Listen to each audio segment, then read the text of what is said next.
I'd like to share with you a thought in this week's Parashat Korach. Tremendous lesson for day-to-day life. The Pasuk tells us, Vayikach Korach. Korach was able to acquire other people. But let me share with you a secret from Rav Shushan Pinkus, Zechet Tzaddik V'Kadosh Avracha. He says, Vayikach Korach. Vayikach means he took himself.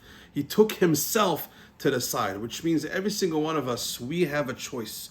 We have bechira to choose with our hearts where to take it to, the wrong direction or the right direction. Hashem or chas v'shalom sins averot. When it says v'yikach koach, it means that Koach took himself. He chose the path with his free will, with the bechira. He chose his path to do the wrong thing and argue with Moshe Rabbeinu.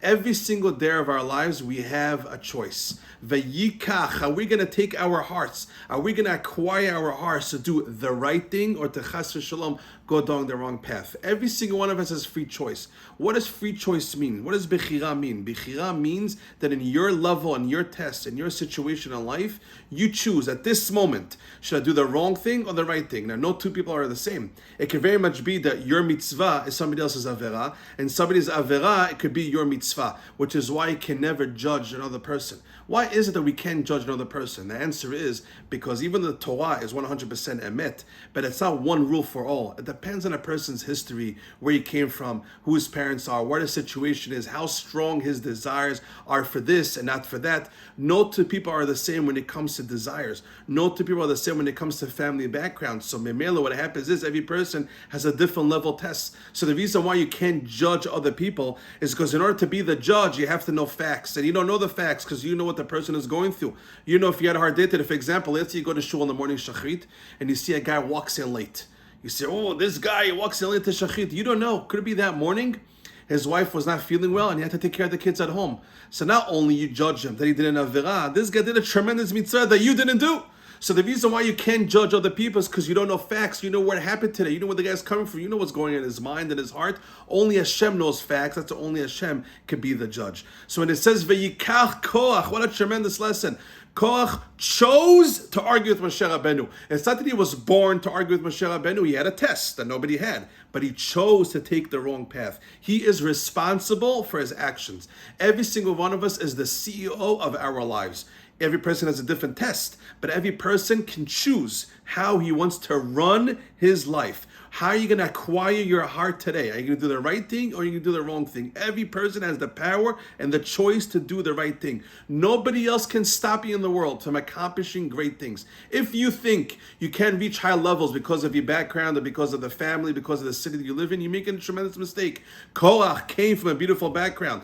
Korach had a father that was a Gadol Ador, uncles, cousins, everybody around him. He himself was a Gadol Ador. He was a tremendous person. But look what happened. Vayikach Korach. He chose to pick himself up and do the wrong thing. But what happened? Look at this person. Beautiful background, beautiful city, Talmidei Chachamim, Torah, Mitzrayim, Moshe Rabbeinu, Aharon HaKohen. He was related to all of them. He came from a family of dynasty. What happened to him? The answer is, does it really make a difference where you come from? It can help who your parents are or what city you live in. Ultimately, it's your heart. You could determine how to live your life. You can choose, do I want to do the right thing or the wrong thing? So Vayikach Korach is, what's the lesson? He chose himself to take responsibility and do the wrong thing, and he messed up. Korach passed away. He did a tremendous avera. That's the lesson we can learn from this week's parasha.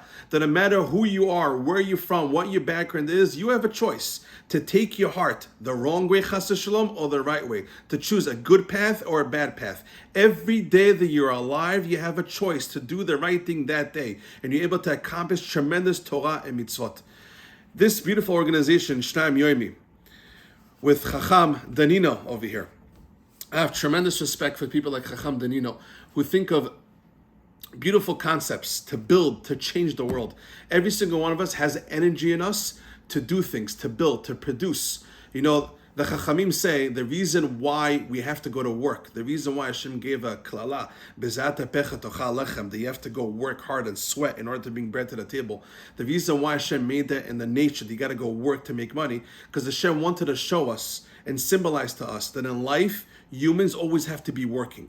There's no such thing as just sitting at home and doing nothing, going on Instagram all day. Every person has to hustle. It's a natural thing for humans to build and build and build.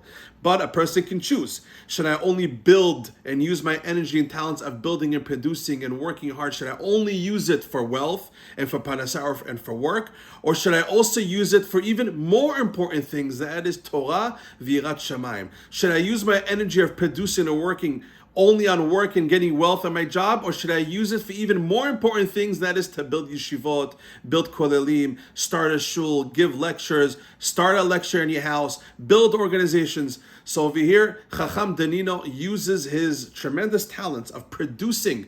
Look at this guy. He thought of a genius idea. People, unfortunately, Shnayim Yomi is getting out of style. Let's be honest. It's getting out of style. So he thought to himself, how can we do it so people can start saying Shnayim Yomi? He built this beautiful concept called Shnayim Yomi. And Baruch Hashem, he has thousands of people already following you. Can you imagine the zichut? Thousands of people are saying Shnayim Yomi.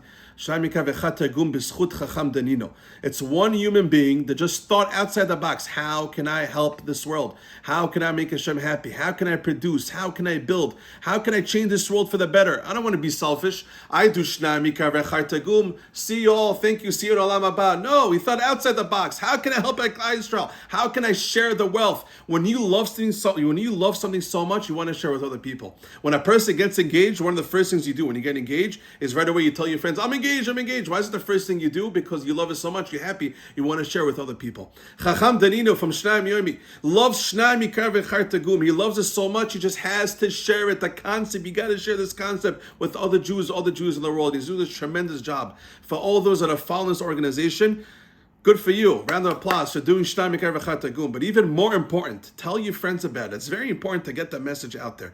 There are millions of Jews across the world, and now Hashem gave us a beracha or a klala. How do you look at it? It's called social media. Social media is a bracha. It's a blessing. At the same time, it's a klala, a curse. You got to be very careful. Let's use the bracha part of it. Over here, we have an opportunity to share this concept of Shnayim Yomi with other Jews. Tell them about it. Share the link with them, the website, the WhatsApp videos. Tell them about it. Tell them all it takes is 2-3 minutes. Come on. How many times a day do you go on the news anyways? How many times do you waste? How about you spend 5 minutes just reading Psukim with Targum? What does it take already? This small 5 minutes a day could get you into Olam Haba. You're going to hug and kiss you. Thank you so much for introducing to me this concept called Shnayim Yomi. It changed my Olam Hazeh and my Olam Haba. So thank you so much for all the listeners. And remember, Shnayim Yomi is a fundamental thing that Klal Yisrael have. Fundamental. Some mitzvot are only afterwards that were invented by the Chachamim, Baruch Hashem, and we follow them. But there are some mitzvot that are fundamental. Shnayim Yomi is a fundamental mitzvah. It's one of the cores of Judaism, the Torah Kedusha. Every single week there's a chiyuv to do the parasha twice and then read the Targum. And some even say Rashi. It's harder. But for sure, Shnayim Mikra and Echad Targum. Thank you so much for listening.